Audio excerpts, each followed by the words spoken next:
And we are live. A very good afternoon to everybody. My name is Nadine Parry. I'm an executive and leadership consultant and coach, and I'm also a workplace mediator. And apologies for my voice today because I lost my voice at the beginning of the week and I still sound a little bit rough. So apologies for that. Hello, my name's Jenny Ling. I do these LinkedIn Lives quite frequently with Nadine, and we always have a time to introduce ourselves, and each time they vary slightly in terms of what we say. I'm a leadership development consultant, and I work a lot in schools alongside leadership teams, alongside head teachers. I develop and design and deliver leadership programs, and I mentor senior leaders in schools. And we're a bit late because Jenny and I were discussing a very exciting project that we're working on at the end of February, where Jenny and I are going to be collaborating on something which is very exciting. We can't say why yet, but it explains the why we're a little bit late. So again, apologies for that. So we lost track of time. Sorry? We lost track of time. We were just chatting. We did. Okay, so today we're going to be exploring how to deal with a challenging colleague. And again, we need to give a little bit of background as to why we are talking about these topics. And people have been asking me every week, how come that, how do you choose your topic every week on LinkedIn? And what is the why behind that? So, Jenny, do you want to explain the why? The challenging conversations with colleagues? Yes. Okay. I think it's probably because we've talked a lot about challenging conversations around organizations and about leaders and others. And I think that one of the things that we haven't covered, which I think is in some ways more difficult, is dealing with a colleague who might be challenging, because you aren't necessarily senior to them nor junior to them. So I think what we were thinking about is, how does that differ from somebody in your own team not being challenging, somebody in another's team, or somebody on your own level? Do the same rules still apply? And I think we've talked quite a bit about this, and also how it's most appropriate to respond, because I think you don't respond in the same way if it's somebody who is a member of your team, where you're leading the team. So I think you and I have both been team members quite recently. And I think that within being a team member, there's highs and lows of that. I think we've both deliberately stood back from leadership for a while because we just wanted to be in the team. And I think that when I suppose I'd call us both natural leaders, because we quite often naturally fall into that position. And then when something happens within a team and yet you're not in charge of the team, then that kind of makes you have to think through a different process. And I think that's probably where it's coming from my point of view anyway. Yeah, I remember we talked again about that when we were in Dubai recently. You and I were brainstorming what we would like to talk about. And I remember mentioning to you that some people are asking, what is different between the world of education, because we both work in education, but we equally do some work with the corporate world. And whether you work in education or in the corporate world, you will have a member of staff who is challenging. Yeah. I think the type of industry, the areas in which you work is almost irrelevant. I think the problem will happen. So to anybody who is listening to us today, the type of industry doesn't matter. What matters is that it's about people, and ultimately it's always about people. So I think we thought that this topic could target kind of everybody. It is not a specific audience. Anybody in any job really can find themselves having a challenging colleague. So when I was writing the post on LinkedIn, I kind of brainstormed the scenarios of, what is a challenging colleague, because what may be challenging for me, or indeed what may be challenging for the clients I work with, may not be challenging for you, Jenny, for example, or indeed for some of our colleagues in the world. So I talked about being overcritical. I talked about having a short temper, about making some personal remarks, about lacking respect, about talking about others behind their back. But I think there are many other examples that would qualify people being challenging at work. I think the people, funnily enough, I'm thinking about the people who come to mind, and I think that one of the things that we found is also working in a different culture. And I think that anybody who's working in a different culture has to adapt their expectations to the cultural norms. And I think that you and I have both struggled with this a little. And I think that the cultural norms working in the Middle East, for instance, in terms of leadership, in terms of giving people equal space and respect, I think are slightly different from working in a team in the UK. And we've almost always been part of multicultural teams. Yes. And sometimes I find that I probably challenge people in a way that I don't mean to, because I'm not necessarily understanding what the cultural norms are. And I think it's an added pressure when you're working in another culture to remember to be respectful and to understand what you may say or do may seem challenging to somebody, but equally somebody might be challenging you but not meaning to, because again, that's part of their culture. So I think that for you and I, that's been quite we've been doing this for a number of years. We've been going to and from Dubai for about 6 years now. Mm-hmm. And each time, we meet a lot of people again, don't we? We meet a lot of international consultants from all over the world there that we've met throughout the past 6 years. And it's interesting to see how they develop into more and more senior roles. But I still find that quite challenging. And I find that I have to really be very self-aware not to become that challenging person because of the situation we're in. Does that make sense? It does, and I think it's a very good point to bring in terms of the culture in which we are, that could perhaps make us a challenging partner without us being conscious of that, just because there is a culture difference.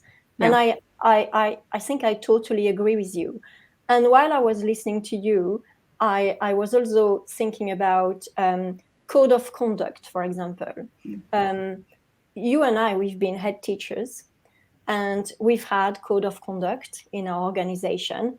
And, sometimes perhaps you naively believe that you've got a code of conduct and you've got your policies, and therefore everybody is going to abide by that. And it's all going to be extremely well, and everybody's going to get on very, very well. And actually, it's not the case. So it's made me reflect that sometimes you can have the process in place, protocols in place, the policies in place, but actually because people are people, it's quite difficult to tick all the boxes on those policies, because people come to work, we all have a story, we all carry luggage, and things happen. And I don't think that people, I think I'm quite convinced of that, but perhaps I'm wrong, I don't know. But I don't think people mean to be challenging. In most of the circumstances, certainly in my career, a majority of them, they don't mean to be challenging. I think sometimes they don't even know they're challenging. It's because nobody throughout their career have actually said, well, hang on a minute, let's speak about this. How do you feel? And what do you think of? And it's because we've not given enough feedback to people that they continue to behave in a way that they think is perfectly acceptable, which actually isn't acceptable. But it's because people have not dared say anything, have feared say something, and therefore we are where we are because of the legacy of perhaps past leadership or colleagues who haven't had the courage to say something. So I've been thinking about that quite a bit. Mm-hmm. I think whilst you were talking, it reminded me, I've probably told you about this. I've been working in a couple of special schools locally here. And I was doing some performance management in an outstanding special school last week. And I talked to the students, I talked to the teachers, the governors, et cetera, to get a sort of 360-degree view of it. And it was very interesting to hear particularly the students talking, and their view of their school and their previous schools was, in their previous schools, their teachers didn't understand them. So if they couldn't do the work, they were shouted at. But here in this school, they understand us. So if we can't do something, they explain to us it to us in a different way. And then talking to the teachers, talking to the parents, they triangulated it brilliantly. And it's made me think a lot about how, as a head teacher, I had expectations, and I thought I had codes of conduct and expectations, et cetera. But actually, alongside that is this great big thing called assumptions. And I think that when we're in a role in which we're quite comfortable, we go along making assumptions about people. So we make the assumption that they will behave in a certain way. Mm-hmm. We make the assumption that they know how to behave in a certain way. And we make the assumption that they're okay with things which would enable them to behave in a certain way. But the more I think about it, the more, if I was being really generous, I would be saying that if somebody is challenging within a team, there are distinct reasons why. Most people are not challenging just because they're awkward. Yeah. Most. Yeah. I agree. There's a level of discomfort that triggers that. So take, for instance, a colleague within a team that you're working in is argumentative and is rude or whatever.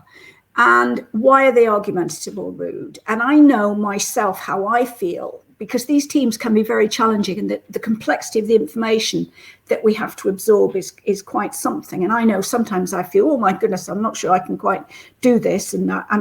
But I don't explode outwards. I kind of go inwards more to try and sort it out. But others react in different ways. So say, for instance, somebody is being rude and awkward, then if we were being really positive role models, we'd try and find out what the trigger was, what was going on, and not necessarily at that time. Because the worst thing I think you can do is to come straight back at somebody when they are like that. You kind of have to walk away and leave that time. But I think that I've always thought this is so, but I think having been to this school and seen what could have been behavior at the extremes, because students are there because they have additional needs, and some of them very severe different needs. So if a culture or an organization can absorb and support and enable these students to develop, then surely an organization can do the same. So I'm kind of putting forward the idea that actually there's something wrong within the organization if you're getting that sort of behavior. That was a very long answer. No, I really like it. I really like, and I totally agree with you about the assumptions. And I think we think in the same way, that when you're a leader, you have responsibilities. And I think that I've always felt like that. And I'm sure that you do too, because I know the conversations we've had, is when something goes wrong, I always ask myself, how could I have prevented that to happen? Yeah.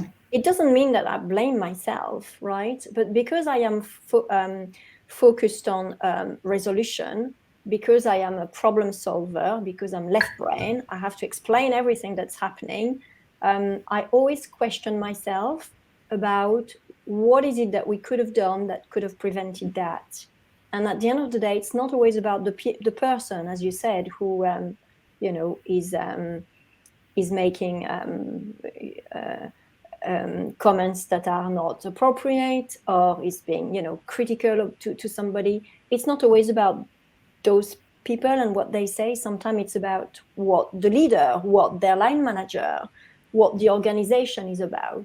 And that's why I think going further than what you are saying, taking it further a little bit, I think for me, it would be to make sure that you develop a culture of prevention so that those things don't happen. I mean, you can never make them not happening because we're all human beings. But I think having a culture of prevention is really important. So how do we do that? Because you have to have, I talked about process earlier on, you have to have something in place so that people have an opportunity to speak up and voice, you know. I mean, I've always liked my one-to-one with my team. I've always made sure that they were happening with my direct report. You know, if you work in the corporate world, then it would be your direct report. If you you know, have a boss, it could be your N+1 or N+2. But I always make sure that those meetings are taking place, and I always make sure that I ask people, you know, is there anything I can do to help?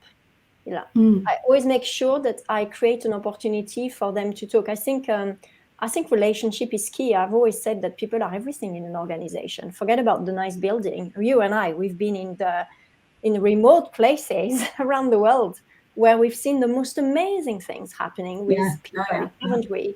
And yet, you and I, we've been into very expensive building where we've seen not very impressive things happening. So for us, it's about people. So it's about creating opportunities for people to talk, to speak up, to have those one-to-one, to have, you know, in the way that you conduct meetings as well, to make sure that everybody has an opportunity to talk. I think it's really important. And creating that culture. Yes.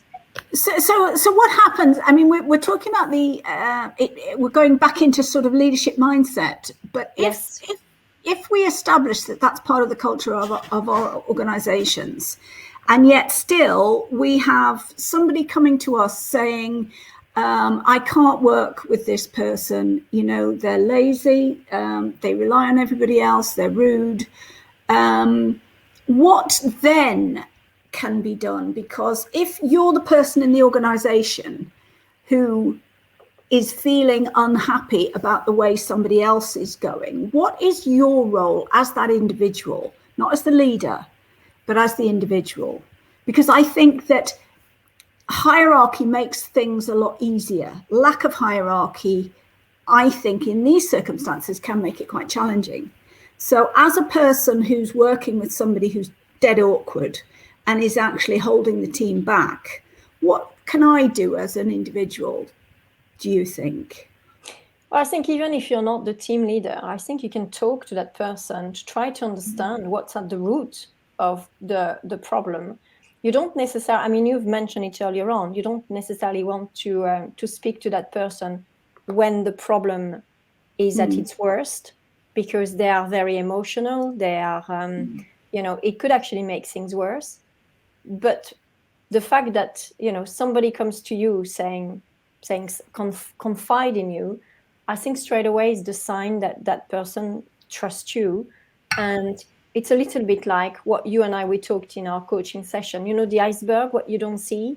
So it's about getting to the bottom of that to understand. But I think we must always remember that there is what one person tells you because they perceive a problem, right? And there is the real world. And the real world and the situation could be actually very different. So for me, it would be to make sure that I hear them, I'm listening to them, I've got a duty of care, I'm a colleague, you know, but also that I make sure that they are aware that actually the world might be different. And I think depending on what's happening, I'll probably, you know, advise them to have a chat with their line manager. I would probably do that. But if it was something that would really, really worry me, I'd say bullying, because I think bullying, I think you and I have the confidence in most situations to deal with what's in front of us. But I think a lot of people, for instance, if there was a younger colleague was being bullied by an older colleague, then that makes it really difficult, because that older colleague may not necessarily be on the same team. They may or may not be senior to them. But I think that bullying in the workplace can be a really, really challenging thing for somebody who perhaps isn't as, I mean, we're very experienced and we've been in lots of situations and we manage most of them. But, you know, you think of, I mean, I know that our own kids are more than able to deal with that as well.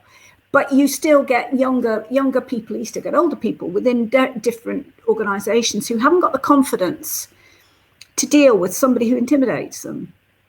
But I think it comes back to leaders who are in place and who actually should see. We all have a responsibility to see things. And I think, you know, in the case of bullying, it just doesn't happen like that. People have, displayed behavior. I think people talk as well. And I think as a leader, it's about listening to what's being said, because if you hear on the grapevines that some things are happening, then you need to look into those things. You need to press stop, because actually, and it doesn't mean it's true, by the way, it doesn't mean it's true, but you need to give it some attention.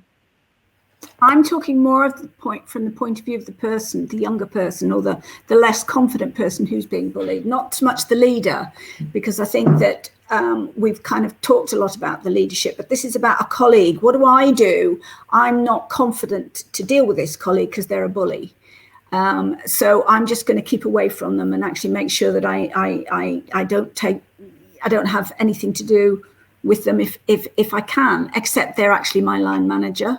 But okay, you know what I mean? I'm talking about it from the victim. If you want to look at it in that point of view, it's the person who's having to deal with this colleague, who is either bullying or intimidating or just generally maybe taking credit for their work. You know, I mean, I've certainly come across that. I'm sure you have, whereby, you know, there was a school that I worked in that somebody senior to me always came up with these brilliant ideas. And I thought, yeah, I've heard of those before. So, I mean, it's those sorts of things. And it's for people who perhaps don't have the level of confidence that we've got over the years in terms of how they would deal with that. I think it's important. I mean, it depends where they are, Jenny. I think it's if we are talking in a school, we know that in school there are systems for people to go and talk to other people. You know, the buddy system, and I would hope that pupils have the confidence to do something. If you're a young person, you can also talk to your parents. There's quite a few people that you can talk to, and the school should have been, I'm talking about teachers and people within an organization. I'm talking, you know, more about this team. So this team that we've talked about, and it's those clearly people. I don't understand what you're talking about, Jenny, because I thought you were talking about a young person. Well, yeah, they can be. I was talking about the person on the team who perhaps isn't as confident to deal with it. So it could be a young teacher who's being intimidated by an older colleague, you know, just as an example. So it's still about being in the workplace. Yeah. But it's what would our recommendations to this young person who's not terribly confident, who feels there's rather a large character looming, who's trying to dominate them or bully them or steal their work I think it comes back to what I've said. My recommendation would be dare to speak up. And I do come back, Jenny, to the culture of the school or the organization. I mean, you know, anybody that is in a position of leadership, be middle leaders, right, or top leaders, they will see. I mean, the role of a leader is to look, to see, right? And you would see that something is not quite right if you take the time to talk to people, because you and I, we've talked about what great leadership is. And if you talk to people, then you will realize actually something isn't quite right, or you're hearing things, and you know. And I think it's your job to go and see that person and to have a little chat and say how are things going. And it doesn't mean that person is going to open up straight away. It means that they may not want to open up, but you are certainly opening a channel of communication whereby they might say a few things where you're going to be able to help them a little bit. It might be, you need to establish confidence in the relationship, trust in the relationship, for them to feel that they can start speaking up. I mean, it goes back to what we've said at the beginning, that sometimes it's the organization's responsibility to also make sure that everybody can speak up and can have the courage to speak up. Absolutely. I always come back to that. But let me give you an example then. I used to, I deliver MPQSL and MPQML. And I remember maybe one out of it within every cohort I've done has been working in a toxic environment. So this is a person who may be, they may be aspirant middle leaders, they may be aspirant senior leaders, they could be deputy heads. But it could be the head, it could be the deputy head, it could be somebody quite senior who is toxic. And if you have an organization with a culture that's toxic, then what you're saying there doesn't really apply, because, and it's not as easy as, get the Times Ed and get another job. We all know it's not that easy. You have to, you might not be able to move for family reasons. But I think that we're taking it a step further now in terms of this person is now working in a toxic environment, and the toxicity comes from the top. So, I don't know what advice we could give somebody like that. I mean, I know what I said at the time, and it was very much about equipping themselves for the next role and keeping their eyes open for the next role, which would probably be outside the school. But that's not always feasible. And sometimes these people are working in a toxic environment, and it's about giving people the sort of strategies and strengths to be able to do that. Yeah, I mean, I think it's a tough one, definitely, because, and I think when you talk about preparing yourself for the next job, yeah, sure. I mean, do your research and check everything out and do your risk assessment. But once you're in a job and once you've got toxic people at the top, well, you've got several solutions. You can engage and be very courageous and engage and dare speak up.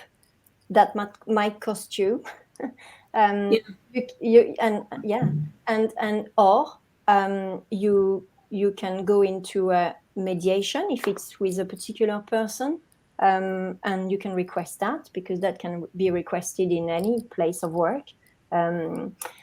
You can contact ACAS for advice, because they will be neutral, and sometimes to talk to somebody who is neutral will be helpful, because when we are in the midst of it, we sometimes lose the dimension of the problem. It doesn't mean it doesn't exist, but we are kind of obsessed by it.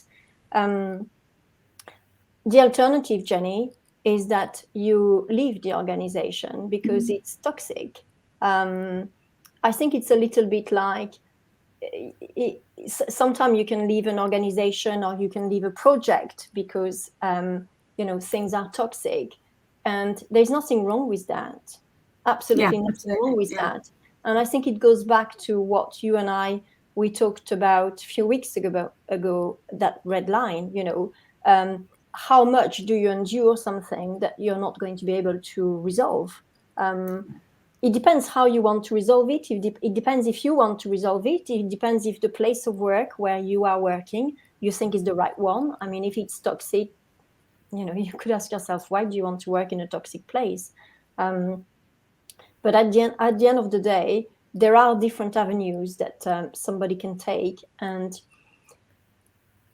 make the best decision for themselves. I hope I've given a few pointers. I think you have. I think that's really helpful, because I think that if you are in that toxic situation, I think you can't see where to go. And I think those pointers that you just pointed out are a really good idea.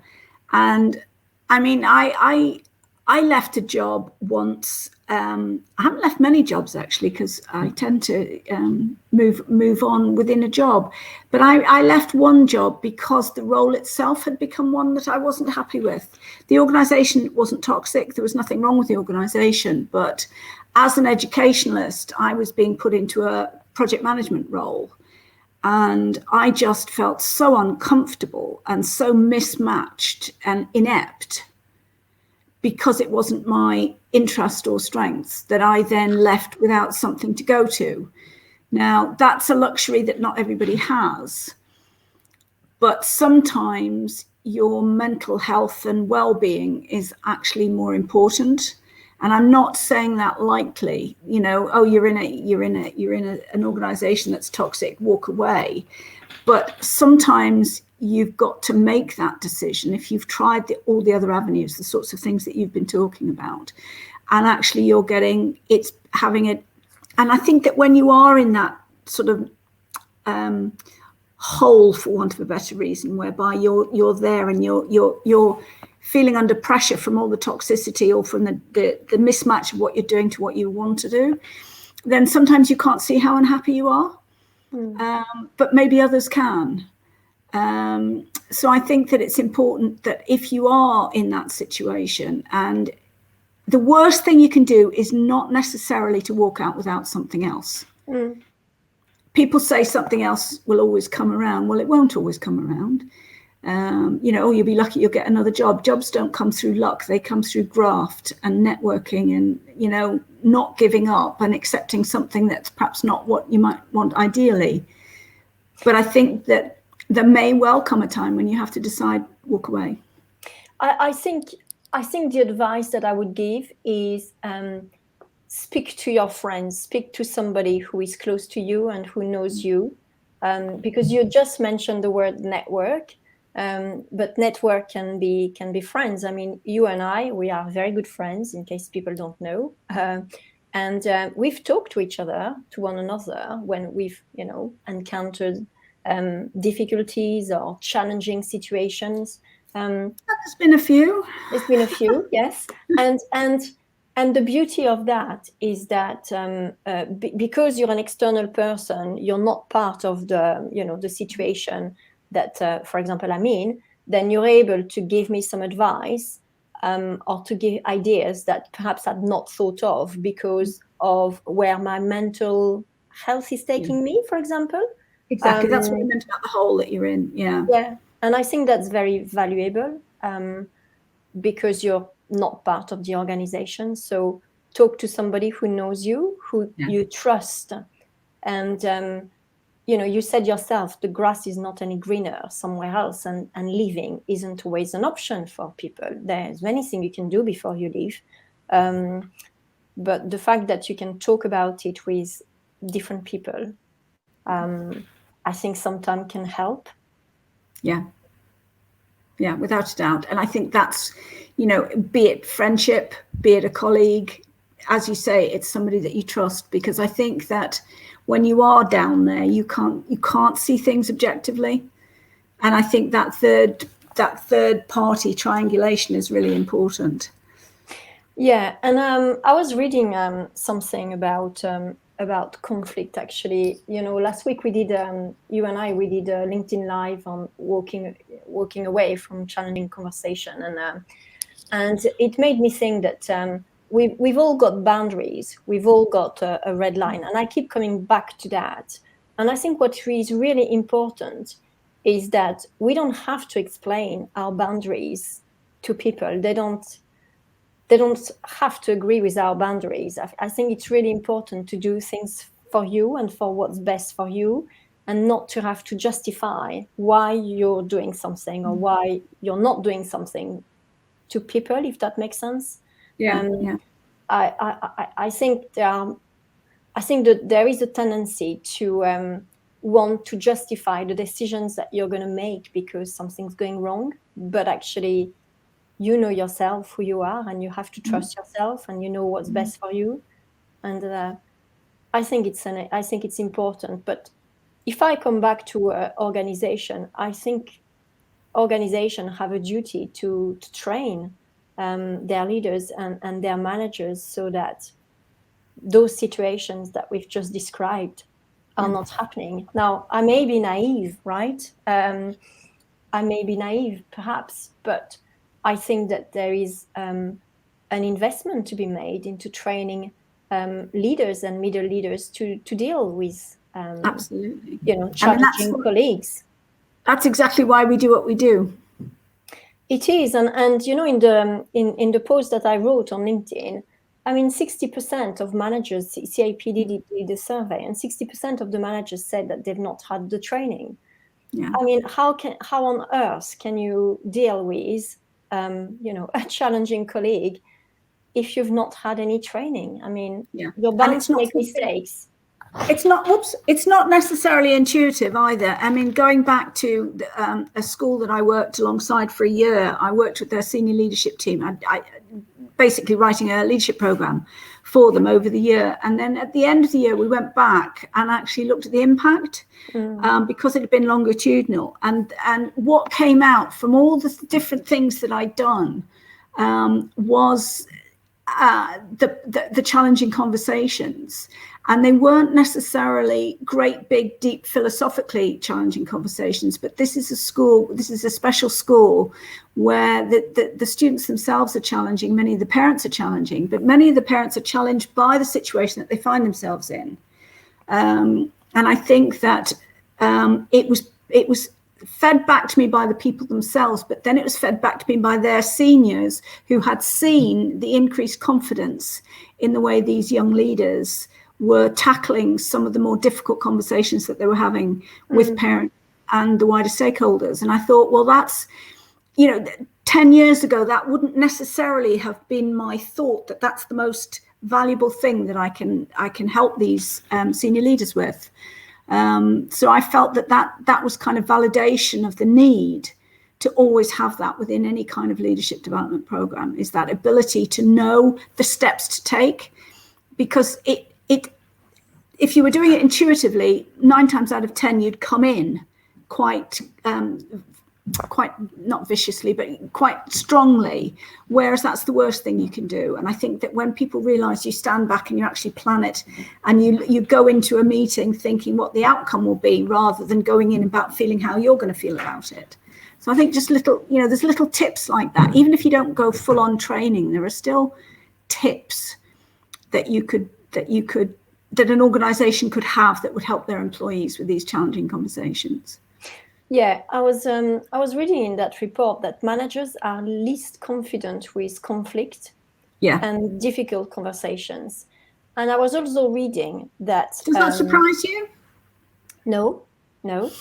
I was also reading that organizations do not like to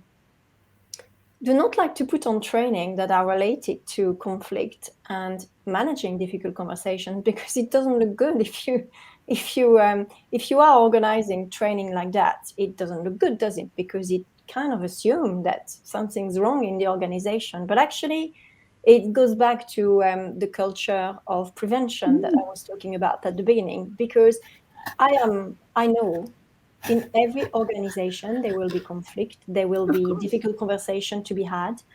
And as you said, we have the duty to equip people so that it can be resolved very quickly. And if you address those very, very earlier on, then you can resolve them quickly, as opposed to not addressing them, either because you don't know how to address them or because you fear.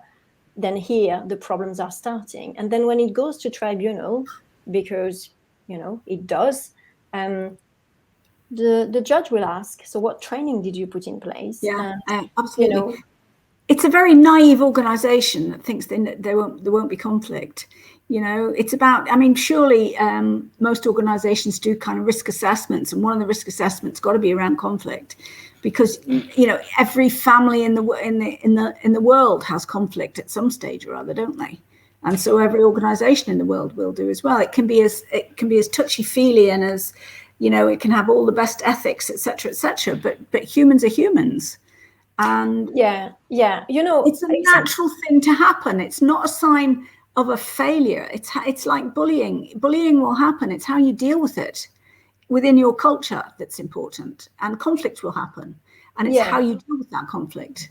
Yeah, it's interesting you say that, because I was talking to an organization about managing difficult conversation, and the director said to me, I don't really like the term managing difficult conversations, because it sounds as if we've got loads happening.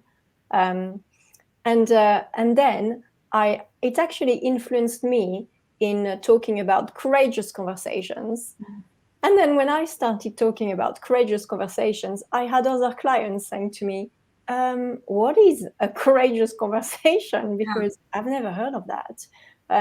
So I've gone back to talking about, well, actually, it is about difficult conversations. And yes, you need to be a courageous leader to have difficult conversations, but it is what it is. Yeah, definitely. Jenny, I hope that we have given ideas about what to do when you are having to manage a challenging colleague. I hope that we've given enough strategies, tips, advice for people to kind of know what to do, where to go. But thank you very much, Jenny, for you're very welcome. Interesting as always. Being here today. Interesting as always, yes. And we shall not be back next week, actually, because next week I will be away. Okay. So we will probably do the LinkedIn Live in a fortnight. Okay. But thank you very much, Jenny, for welcome. today. Thank you. And we'll speak soon. Okay. Bye. Bye, Jenny.